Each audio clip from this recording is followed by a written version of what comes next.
Walleye are part of the perch family, and while many walleyes choose to feed along the bottom for very slow-moving prey, other walleye adapt very well for feeding in deeper and shallow water on faster-moving bait fish.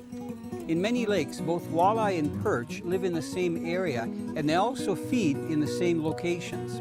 But while perch are feeding among the weeds, walleye are actually looking for feeding perch to feed. They won't think twice about eating a perch. One of my favorite ways to target these walleyes that are feeding in shallow water around weed beds is to cast crankbaits that I can control the depth of.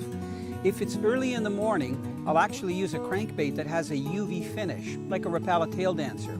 I find that UV finish really sticks out, and because the walleye are hunting, they're looking for anything that has the body profile and a little bit of wobble and flash as a perch that they're looking to feed on. Before I even start casting, I actually rely on my sonar and I look for these weedy areas on my chart, and I position my boat so that I can cast to the weeds and also parallel to the weeds. Once I have a good idea where the thickest part of the weed bed is, I'll make short casts just to the edge of the weeds, just in case there's some walleyes that are trying to penetrate right into the weeds where the perch could probably be feeding. After that, I make some casts parallel to the weeds a little bit longer. As soon as I feel a weed, I give my rod a snap. And a lot of times I'll do that and it'll end up being a walleye. So you always have to be ready. I tell people that you'll get a hit when you least expect it.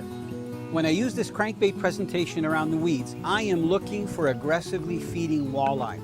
So there's no taps.